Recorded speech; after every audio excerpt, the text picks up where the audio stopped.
Buenos días. Mañana de lunes pasamos ya la fiesta de la Resurrección. De acuerdo con el calendario católico, pues la Catedral Metropolitana cerrada, al igual que todas las parroquias, recorridos de unidades sonoras para recordarnos el misterio de la Resurrección que debimos hoy celebrar en recogimiento. Y nosotros esta mañana de lunes 13 de abril de 2020 damos la bienvenida al ministro de Gobernación, Mario Durán. ¿Qué tal? ¿Cómo está, ministro? Bienvenido, buenos días. Buenos días y muchas gracias por la invitación aquí a la YSKL, La Poderosa. Me encanta a mí estar aquí. Gracias, ministro. Y realmente si me escuchan raro es por la mascarilla, sí, ¿verdad? Es un eco ahí medio raro, pero bueno, hay que estarnos protegiendo, la verdad es que es importante. Y bueno, para todos los feligreses católicos también, es el recogimiento que es importante, ¿verdad? Espero que se haga desde el hogar, desde la casa, que es valioso, ¿verdad? Ya hemos visto todas las medidas que se han tomado, por ejemplo, en el Vaticano, ¿no? Sí, el Papa celebrando con una plaza que pudimos apreciarla, ministro, esa explanada, uno nunca la puede apreciar porque toda la vida en estos actos ha estado abarrotada. Y hoy uno puede ver el obelisco, la entrada al atrio. Bueno, es un momento de apreciar, claro, también. Pero también un tema de realidades, ¿verdad? Y de realidades. El mundo está cambiando y esto es un claro ejemplo de la situación que estamos viviendo a nivel mundial, de lo cual nosotros tenemos que tener claridad absoluta, ¿no? De lo que pasa, porque muchas veces a las personas cuando no les llega a su casa, a su hogar o a ellos mismos, creen que es mentira, ¿no? Sí, claro. Ministro, a partir de hoy escribió el fin de semana el presidente de la República el uso obligatorio de mascarillas. Pero hay un problema, ministro, no hay en las farmacias. Yo busqué, mi familia ha buscado en Usulután, tampoco hay. ¿Cómo hacer para que la población tenga el accesorio también que pueda obtenerlo en los establecimientos? Sí, mira, en general la gran mayoría de la población salvadoreña se encuentra en su hogar, ¿no? Se encuentra con esa cuarentena domiciliar. Somos pocos los que tenemos que salir por motivos de nuestro trabajo, ¿verdad? Que es enfrentar al COVID. Ustedes como prensa estar al frente de todas estas acciones, ¿no? Obviamente reportando lo que está sucediendo. El presidente de la República también hacía unos consejos, ¿verdad? O sea, cualquier tipo de barrera ya genera una ayuda. Y esto es para minimizar. Para minimizar, claro, no es que no me va a dar porque ando con mascarilla, pero reduzco el riesgo. Reduce el riesgo, efectivamente. Y nosotros, entre más barreras se ponen, si yo tengo una barrera, el otro tiene una barrera, obviamente ahí vamos compensando uno con el otro. Esa es la situación. Todo esto es para sumar a la prevención, ¿verdad? Esta enfermedad, nosotros siempre lo dijimos desde un inicio, iba a entrar a El Salvador, iba a ser una realidad. Nosotros nunca le dijimos algo contrario a la población salvadoreña, es más, se advirtió una y otra vez. Era lamentable en su momento, ya por enero recuerdo perfectamente que nosotros lo veníamos advirtiendo y muchas personas no lo creían, ¿verdad? No veían eso muy cercano, y cuando lo miraban desde China mucho menos, ¿verdad? Cuando cruzó las fronteras y estaba por Irán tampoco lo creían. Cuando llegó a tocar Europa ya empezaron a creer que era con ellos un poquito, ¿no? Y así sucesivamente. Nosotros también en esa escalada hemos ido tratando de convencer a la población y a los diferentes sectores de que esto pues puede ser un cataclismo, realmente un cataclismo para el país. ¿Por qué? Porque si se supera la capacidad del sistema de salud, pues nosotros estaríamos en una crisis peor, literalmente peor que la que están viviendo países como Italia, Ecuador o España. ¿Por qué? Porque no tenemos los recursos que ellos han tenido y que tienen, ¿no? O sea, para ustedes, por ejemplo, ve el caso de Nueva York, y nosotros tenemos muchos parientes ahí, pues a todos los salvadoreños tenemos a alguien allá en Estados Unidos. Y cuando vemos Nueva York, por ejemplo, ellos tienen todos los recursos del mundo y aún así se encuentran en una situación... El gobernador, todo lo que ha manifestado, ¿verdad? Por supuesto, o sea, y ellos van al mercado y abarrotan todo. O sea, una de las situaciones de las que se ha complicado por el tema de mascarillas, que era tu primera pregunta, era precisamente porque los mercados internacionales son abarrotados por las grandes potencias. Aún así, nosotros ya conseguimos más de 800,000 mascarillas, así es. Y esto es para dotar a todo el sistema de salud y a todos los que se encuentran en primera línea. Así que vamos a seguir trabajando y protegiendo también a las personas que están poniendo la cara por El Salvador. Y bueno, sigue el incremento de casos confirmados, mexicanos, Ciudad Delgado, San Miguel. Ministro, ¿qué se puede leer de todos estos nuevos casos que van surgiendo, el virus circulando ya localmente? Sí, eso es exactamente la conclusión, ¿no? El virus ya se encuentra caminando por las calles del país. Uno tiene que tener las mayores medidas de precaución. Uno tiene que entender que ya el virus está fuera de su hogar, tocando las puertas, ¿verdad? Esperando ver quién quién es la primera persona que sale a recibirle, entonces, y a infectar a todos sus familiares. Esta enfermedad puede matar y ha matado a una gran cantidad de personas alrededor del mundo, ya se cuenta por decenas de miles, infectados ya son millones. Entonces a esto hay que tener muy claro, ¿no? No podemos sumarnos a esas cifras y permitir que esta enfermedad llegue y asesine literalmente a nuestros padres, a nuestros abuelos, a nuestros hijos, ¿no? ¿Y cuáles serán las acciones desde el Ministerio de Gobernación, que es el que tiene más comunicación con las municipalidades? ¿Se van a hacer acciones articuladas, ministro? No hemos visto cordones sanitarios, que esto los ordena el Ministerio de Salud, a excepción del que hubo en Metapán. En el resto de municipios no se ha puesto en práctica. Sí, mira, lo que sucede es algo un tema de realidad. Nosotros tenemos en todo el país ya esta enfermedad, esto ha de ser así, es decir, nosotros tenemos... cuando vemos la enfermedad aparece después de 15 días, ¿no? Es decir, que esta es el periodo de incubación. El periodo de incubación. Nosotros, por ejemplo, estamos reportando todo lo que ya se puede analizar, ¿no? Ya el hecho de que estas personas hayan salido positivos, que se determinaron locales, fue después de una investigación que se hizo. Sí. Fuimos detrás de este rastro epidemiológico que hubo. Pero estas personas ya circularon, seguramente hay más personas, ¿no? Y estas los nexos que se le conocen. Exacto, los nexos, y nosotros tenemos que ser realistas. El país entero está en peligro. Nosotros no podemos venir y decir, ahora solo se encuentra en Mexicanos, en Ciudad Delgado. No, es que si fuese así, estuviéramos bien, pues estuviéramos simplemente, como tú dices, creando un cordón sanitario. No, esto está en todo el país, y es por eso que se necesita también, y ya vamos a hablar de ello, me imagino, de las herramientas necesarias de parte del legislativo para que nosotros podamos seguir actuando en contra de este virus, porque si no lo hacemos, pues lo que aquí se espera es apocalíptico. Sí. Es por eso que es recomendable que los ciudadanos continúen en esta cuarentena. La entrega de la ayuda económica, ministro, está avanzando. Sí. Hubo servicio incluso en Semana Santa, y este lunes 13 de abril continuarán las entregas. Se ha ido ordenando ya un poco la población por esto de las aglomeraciones. Sí, mira, efectivamente hemos seguido caminando en el proceso de la entrega de esta ayuda de $300 a las familias salvadoreñas. Ya se cuentan, el dato exacto es, bueno, hasta ayer a medianoche. Hasta ayer, sí. 1.116.700 familias son las personas beneficiadas. Nosotros, pues, estamos claros de ello. Han habido reclamos también, 390.000 personas, pero se estima que un poco más de 400.000 personas son las que van a recibir también este bono, de las que no se encontraban dentro de esta base. Así que la Secretaría de Innovación continúa en este esfuerzo, también junto con todo el equipo integrado de diferentes ministerios, ¿no? Para darle salida a estas necesidades. 1 millón, dijo ministro. 119.000. 700. Y familias son las que se han visto beneficiadas. Y obviamente, y tú señalabas eso de las aglomeraciones, en un principio fue una crítica que se generó.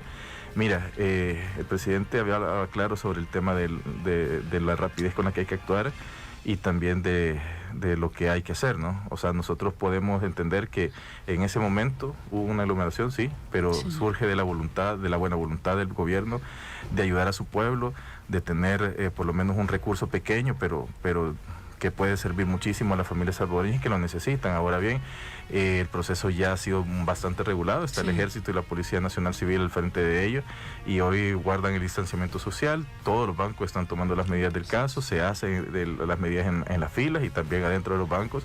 Así que podemos decir que tenemos un buen proceso que no han tenido otros países. Es decir, en otros países simplemente los han mandado a cuarentena y los han mandado sin absolutamente nada. Y eso sí es preocupante, ¿no? Y eso genera también un poco de malestar en otros países, pero nosotros hemos tomado acciones en favor de la población para mantenerlos en cuarentena domiciliar, pero también con un recurso, ¿no? La meta a alcanzar para ayudar económicamente a las familias que han suspendido sus ingresos porque se paralizó el aparato productivo a raíz de la pandemia, ministro, ¿de cuánto es? ¿Se había incrementado? Sí, recuerda que el presidente había hablado de 1,5 millones de personas, y nosotros y el secretario de Innovación ha hablado de una suma de más o menos 400.000 personas, pero eso va a tener que ver mucho con el tema de la identificación de los reclamos, y si procede o no procede, pero ya estaríamos rondando ese número de los 1.500 más. ¿Se ha estimado más o menos cuánto tiempo hará falta para completar la entrega de ayuda económica, ministro? Bueno, fíjate que si nosotros encontramos en este punto en 1.116.000, yo creería que a más tardar una semana más o menos estaríamos finalizando. Obviamente el trabajo en Semana Santa continúa, los bancos se encuentran abiertos y se encuentran en función también de esta pandemia en este momento. Claro. Ministro, usted dice el Ejecutivo requiere de herramientas necesarias para seguir haciendo frente a la pandemia. Ayer los diputados hicieron una sesión plenaria extraordinaria, aprobaron 4 días la extensión del decreto 593, que es la ley de emergencia y estado de calamidad. ¿Responde a las necesidades esta decisión legislativa? No lo responde. No responde a ellas. Nosotros tenemos que tener claro, son 2 decretos los que estaban pendientes. Ayer se habló del de emergencia, también está el de estado de excepción. Entonces nosotros el día de ayer pues nos encontramos en la Asamblea Legislativa junto con el secretario privado de la Presidencia, Ernesto Castro, y hemos pues estado junto a los diputados solicitándole por favor la ampliación de 30 días de ese decreto de emergencia. Ojo, ese decreto fue autorizado por 83 diputados, y eso porque uno está, unánime prácticamente era porque uno está ausente, no porque no hubiese querido votar, estoy seguro. Entonces 84 diputados, o sea 83 fue el número exacto, pero ellos aprobaron 30 días. En ese momento nosotros no teníamos un solo caso, creo yo, recuerdo que no teníamos casos de coronavirus todavía caminando por las calles de San Salvador, ¿verdad? O de Santana, o de San Miguel, o cada uno de esos lugares, no los existía, y aún así fue prácticamente unánime y lo aprobaron por 30 días. Ayer lo aprobaron, ese mismo decreto, por 96 horas. Al día de ahora nos quedan 80, ¿qué horas son? Las 7 de la mañana, 89 horas, 88 horas nos queda de ese decreto. Eso es, y todavía tenemos que ir y hablar nuevamente con ellos para que lo vuelvan a extender. Es decir, es una aberración lo que están haciendo en la Asamblea Legislativa. Juegan mucho con los intereses de la población. Y realmente nosotros, y ya lo expresaba ayer el secretario privado, no nos van a mover de la línea de trabajar para el pueblo salvadoreño. Nosotros estamos convencidos y comprometidos con hacer el mayor esfuerzo como gobierno para sacar adelante al país y obviamente para proteger la vida de los salvadoreños. El hecho de que no tengamos, tampoco se habló el día de ayer del decreto de régimen de excepción. Ese vencerá hoy en la medianoche, ministro. Así es. Entonces, algo que pudieron haber hecho ayer, ¿verdad? Y hubieran podido trabajar el día de ayer. Muchas veces eso no se entiende. ¿Por qué tienen que dejar para última hora? O si son sus formas de negociar o sus formas de meter presión al gobierno. Nosotros interés de negociar. El Papa ha dicho que son hipócritas aquellos que buscan réditos políticos para enfrentar la pandemia del COVID-19. Y yo estoy de acuerdo con lo que dice el Papa, y eso le aplica muy bien a todos los miembros de la Asamblea Legislativa, excepto a todos aquellos diputados que también nos han apoyado y se han sumado al esfuerzo. Y hay que reconocerlo. Para ser claro, el partido Gana, el PCN se ha sumado, hay unos diputados, el diputado independiente se ha sumado en esta ocasión, pero hubo ayer una alianza entre el FMLN y una gran mayoría de Arena, cosa que no es de extrañarse, ¿no? En estos últimos tiempos, y nosotros para eso pues no tenemos explicación, pues porque el pueblo salvadoreño necesita de estos instrumentos para seguir salvando vidas. Es decir, esos decretos son los que nos permiten a nosotros estar salvaguardando la vida de los salvadoreños y de las familias, de cada una de las personas que nos están escuchando en este momento. Pero ellos quieren llevarnos al límite a una situación que complica. Darnos 96 horas para un decreto de emergencia es absurdo en cualquier país. O sea, por primera vez en toda la historia de Estados Unidos se declara estado de emergencia. En Japón se declara estado de emergencia también por primera vez en su historia. Es decir, pasaron guerras mundiales, nunca declararon un estado de emergencia y ahora con esta pandemia lo hacen, y nosotros nos tenemos que ver con el hecho de que nos dan 96 horas y en este momento que estamos hablando aquí faltan 88, 89 para que terminen, y todavía tenemos que volver a ir a gastarnos el tiempo con cada uno de ellos para convencerles de que esto es necesario. Hasta que no toque la puerta de su casa, hasta que no toque las puertas de su familia, al parecer a los diputados no les importa. A ver, los diputados decían ayer, y usted nos va a aclarar hoy, ministro Mario Durán, que quieren actualizar y adecuar el decreto a las resoluciones de la Sala de lo Constitucional. Ustedes enviaron también iniciativas. ¿Las iniciativas que envió el Ejecutivo incluyen también alguna adecuación a la resolución? Mira, nuestros decretos están ahí, los puedes conocer, y un tema que es bastante importante es que ni siquiera vieron por nuestros decretos, es decir, Arena, en el día de ayer, muy específicamente, fue con su decreto y era ese o nada. ¿Entiendes? Esa era la opción que teníamos. No puede ser. Porque ¿de qué lado están los expertos en el gobierno? ¿No? Ahí está el Ministerio de Salud, ahí están los especialistas, ahí están las personas que están enfrentando desde primera línea todo este esfuerzo. ¿Quiénes son los que están resguardando la seguridad a nivel nacional? Es el Ejecutivo, con la policía y con el ejército, pero llegan ellos con sus documentos hechos por sus asesores o los asesores de sus asesores y presentan esto como que si fuese viable. Entonces nosotros tenemos que obviamente explicarles, si ni siquiera han mandado a llamar a cada uno de los especialistas de este caso. ¿Por qué entonces tienen que venir con un documento ajeno a la realidad?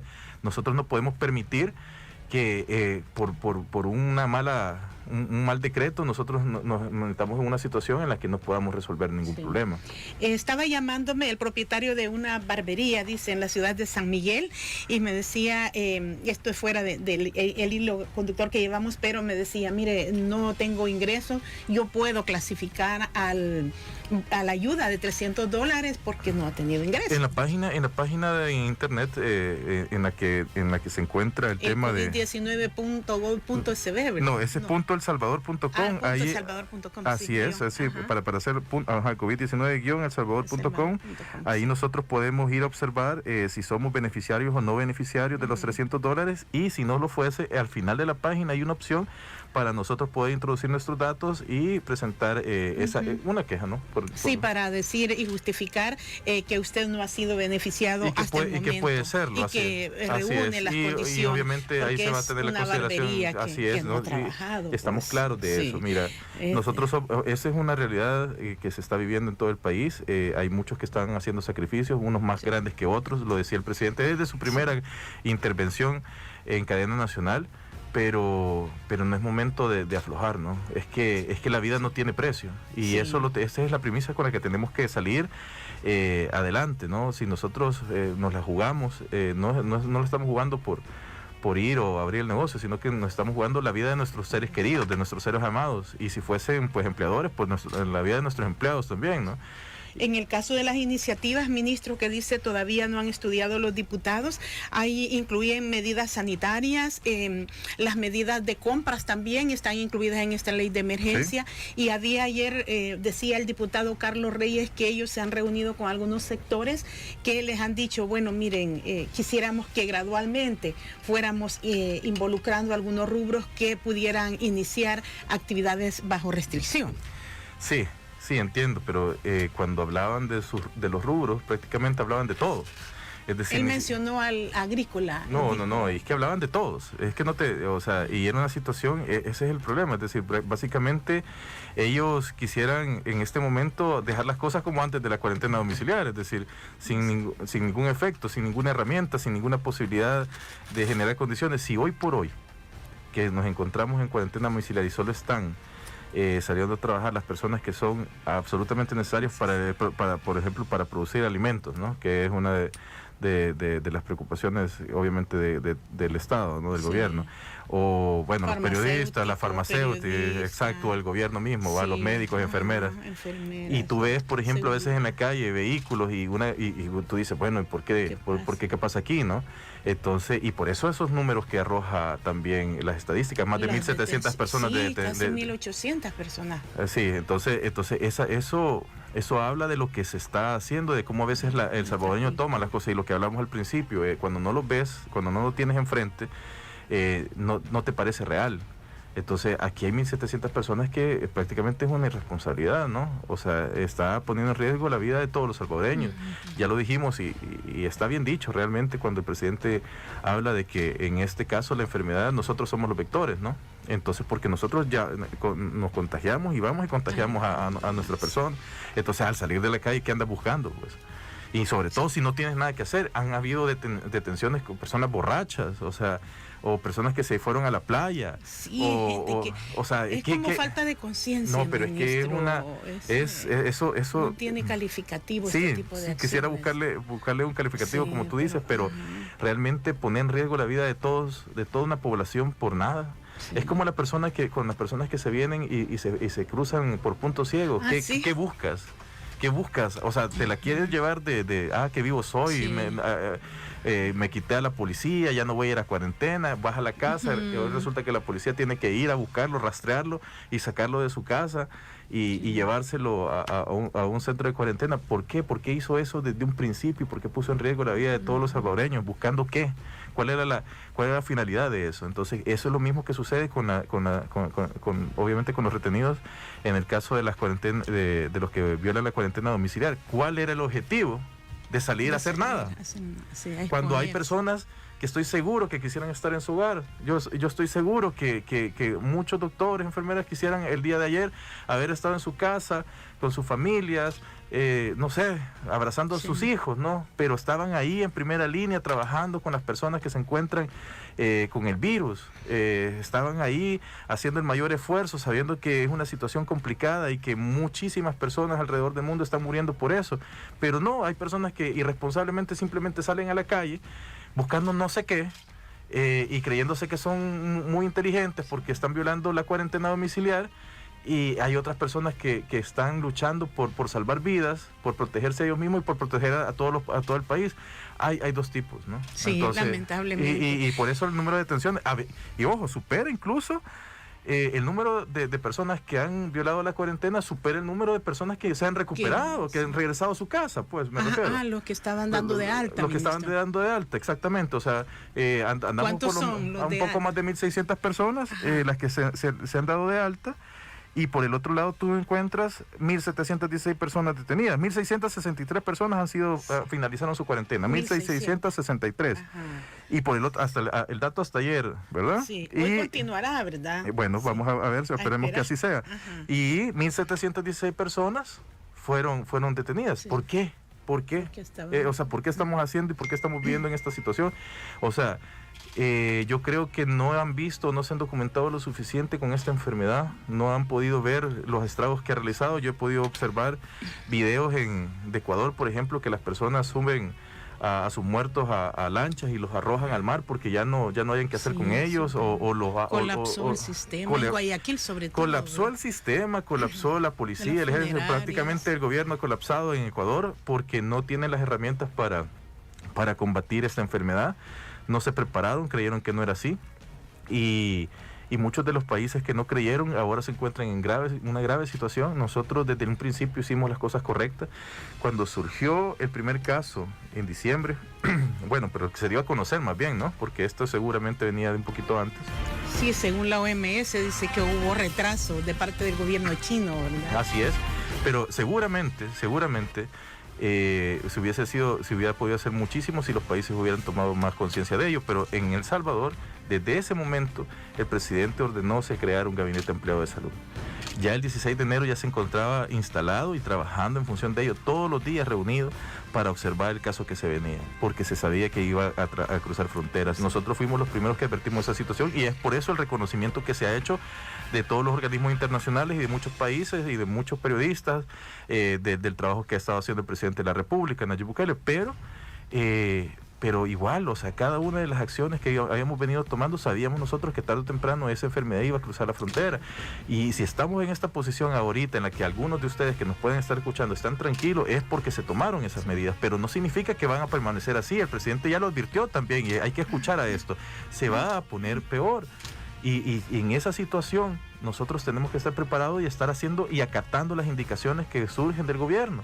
El distanciamiento social, obviamente mantener la cuarentena domiciliar, a hacer todo el tema de aseo. Todas esas cuestiones no son por gusto, además no cuestan nada, cuestan mucho.